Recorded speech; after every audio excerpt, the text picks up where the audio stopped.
All right, the man who covers the draft and the minors for MLB.com and MLBpipeline.com, Jonathan Mayo, joins the show.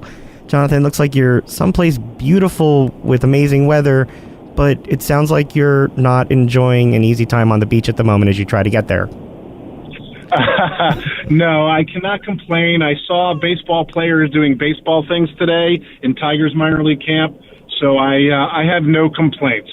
Yeah, so we wanted to have you on to talk about, look, we miss baseball. We want to talk positive baseball. And so you are actually doing what we are so jealous and wish we were doing right now, which is actually watching baseball. So what is it like to kind of be back to normal as far as seeing baseball being played in a stadium during spring training? It's normal, but it's not.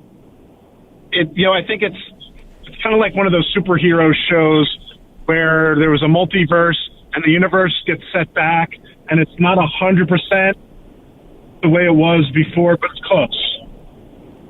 So what's the atmosphere like there? I saw you were looking forward to seeing some prospects at the Phillies camp in Clearwater. What was it like to be there? Obviously, we're all dreaming about seeing that and hoping to see some of those prospects. What'd you say? Well, I haven't been to Phillies camp yet. I got you ahead. In a couple of days. I go there Sunday. I was in Yankees camp yesterday and Tigers camp today. So they had an intra-squad scrimmage today for Tigers camp. So it was fun just to see sort of competition.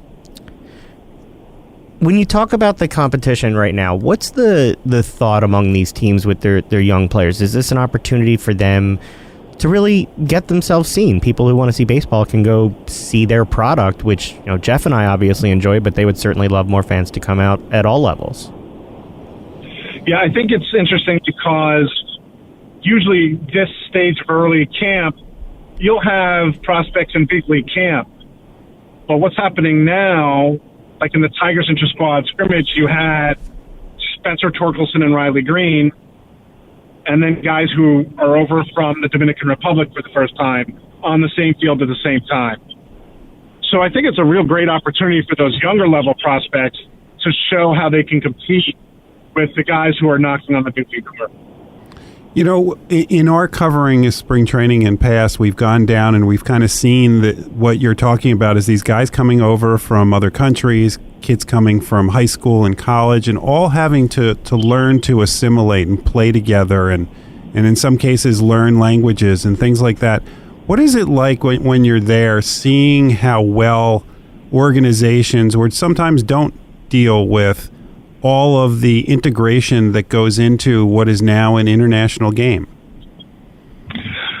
Yeah, I think that's one thing that teams, I don't want to say across the board, but more teams spend more time helping guys, especially the young international kids, transition to not just playing professionally, but coming to a new country for the first time and the language barrier and things like that. And I think teams have come a long way in understanding that you can't let those kinds of things trip you up, because those are the kinds of things that keep you from maximizing your tools on the field. As you head towards Phillies camp in a few days, who are you looking out for to see there that we should be looking out for here? Who excites you? Well, I think the guy who's going to get there first is Bryson Stott. And, I saw him in the Arizona Fall League coming off a huge year last year where he reached AAA. I don't think there's much more for him to do to be ready for Philadelphia. And he's the kind of guy that if you saw him one day, he might not wow you, jump off the page, but he does everything well. He can play shortstop, no doubt, but he also showed that he can slide to third or second, and he can really hit.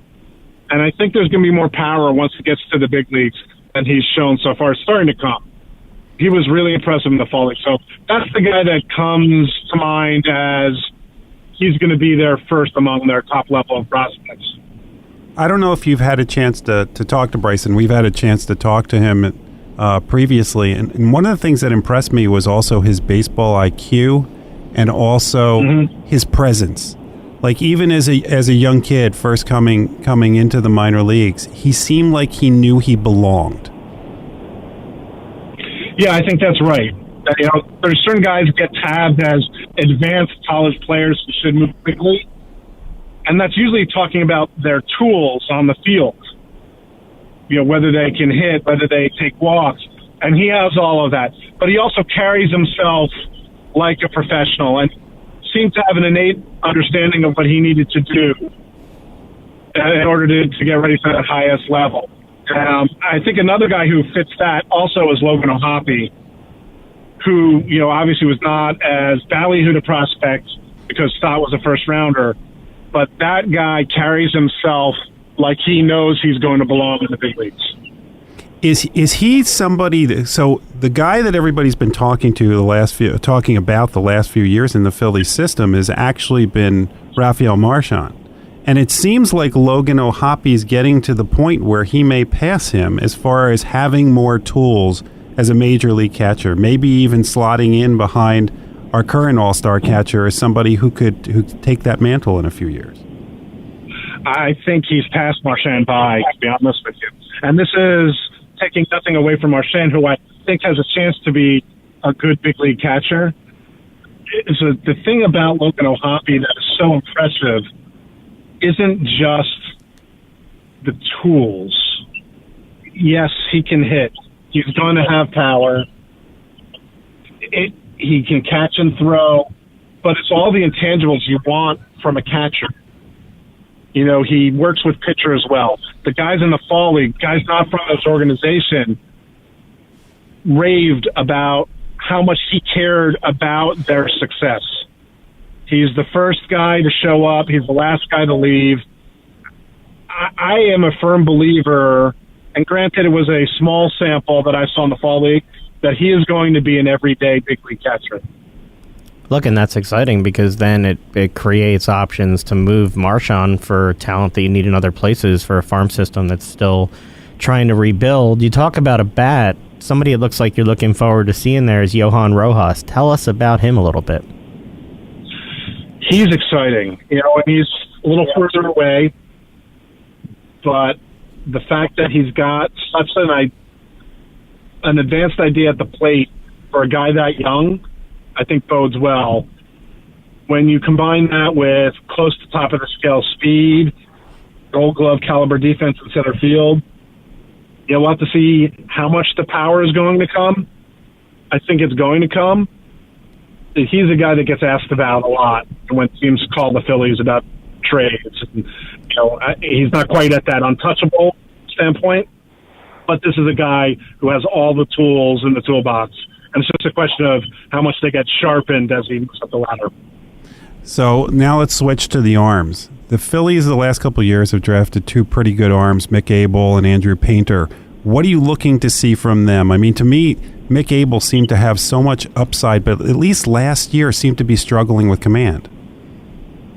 He did, which was surprising, because one of the things that really stood about him, and frankly about Andrew Painter also, is the size and the stuff with the feel for pitching. And I think what happened with Abel is because he scuffled a little bit, I think he started to try to do a little too much. And I've seen it, I think we've all seen it, with young pitchers. Like, he just needs to trust that his stuff is going to work. He does not have to put a ball in the dime because the stuff is so good. So I think for him, he's just looking for a level of consistency. And I think if he goes out and takes the ball every fifth day and just goes out and trusts his stuff, the command is going to come. The stuff is plenty good enough.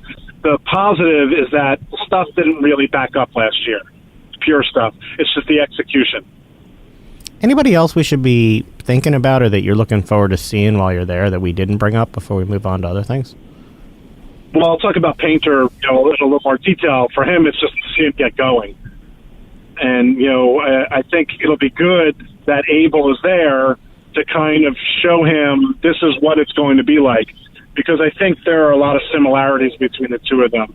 And I wouldn't be surprised if Painter ends up being, a top 100, top right-handed pitching prospect after this first full season. I think he's going to hit the ground running. So I'm excited to see him. We've sort of seen the minor leagues as the laboratory for experimentation on rules changes in the last few years. Anything we should be looking out for this year, or anything from last year that was liked that continued or disliked that went away?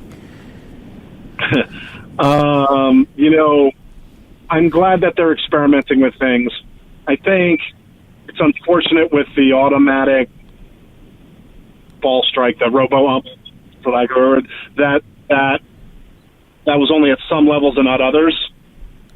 Because I think that was confusing for a lot of hitters, where they might have it in one ballpark but not in another even.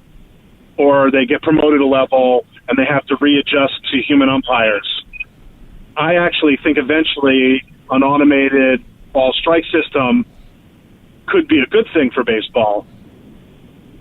But right now, because there are so many kinks that need to be ironed out, and the inconsistency among levels and ballparks made it a little tough. And frankly, tough to evaluate how players were doing. So Jonathan, one of the other reasons we wanted to have you on, and before we let you go, we are going to ask you about our guys who we wish were in the Hall of Fame. But before we get there, we wanted to talk about, we always talk to players, coaches, sports personalities about how they're using your platform, and you're doing something interesting for a good cause with a favorite of ours, Ron Darling. So why don't you tell us a little bit about what you're doing? Sure, and listen, there are really important good causes out there. This is a cause that's dear to my heart because my son plays at a small Division III school. And in normal times, these smaller programs have to fundraise to do the things that the larger programs just have the money to do. And annually, Albertus Magnus College, it's a small school in New Haven, they go to Myrtle Beach every year because, just like it is in Philadelphia, it's too cold to play baseball in Connecticut right now. But because of the pandemic, they weren't able to have their normal fundraisers in the fall. And it's just been, my son is a junior in college and has not thrown a pitch since really his senior year of high school because the shutdown, he got COVID. So this is just doing something to try to let these kids have a normal spring season. And so we set up this fundraiser. It's a Zoom conversation with myself and Ron Darling, who was kind enough to volunteer his time and expertise. I thought the New Haven link, because he went to Yale, would be a good one. So we're doing this on Monday, March 7th at 7 p.m. And it's a $50 donation, and you'll get the Zoom link, and you can listen in and participate. Yeah, if you want to get Ron going, we found that talking to him about the lack of innings that pitchers pitch now and not doing complete games, especially from a guy who I believe pitched into extra innings, a no-hitter, and then lost it. It's always amazing to talk to the old school pitchers about, when they didn't have all of the technology that they have now to make you stronger, faster, throw harder, that somehow these guys were able to hold up the way that people like Ron Darling did for so many years. Yeah, it's a different game for sure. I making note of that. I'll be sure to ask him. Oh, he'll like that, and so will you. Don't you worry. So we have here the Hall of Fame ballot just took place recently, and we have this debate going.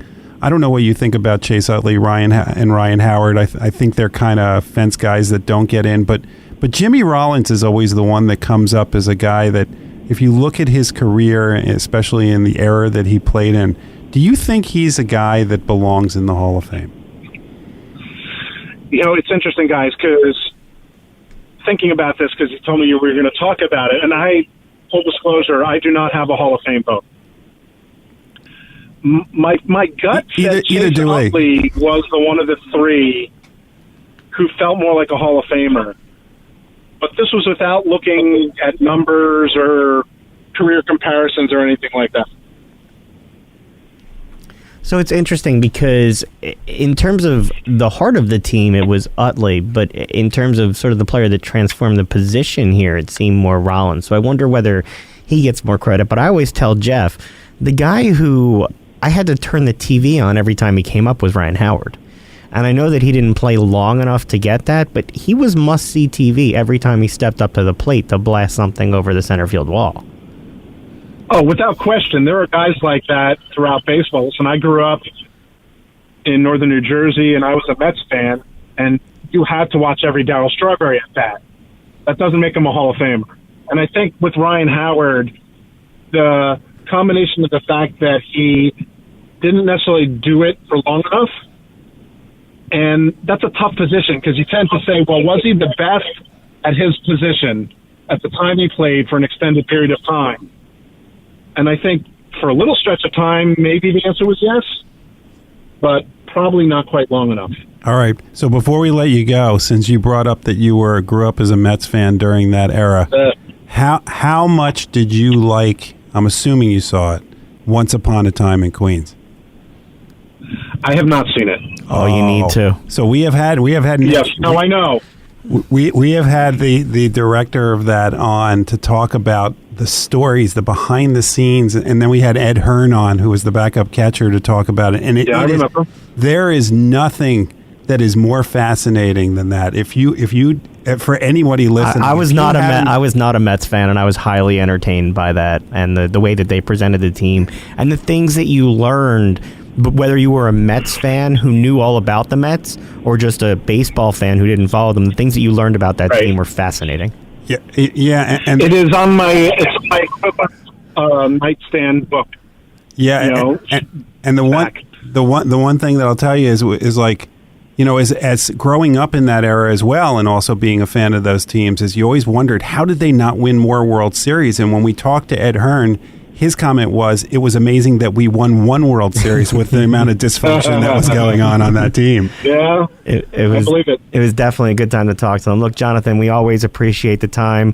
We will look for some updates from you on Twitter as you go to the Phillies camp in Clearwater in the coming days. We wish you the best of luck with the event, raising money. Good on you for using your platform for a cause, and you have a great day, man. Yeah, and if people want, they can still RSVP. I pinned the tweet at Jonathan Mayo, and you can find the link there. We'll go and we'll share that on our at the Heart of Sports social media accounts after the show so that people can go to register there as well. So thanks for the time, Jonathan. I appreciate it, guys. Thank you. Have a good one.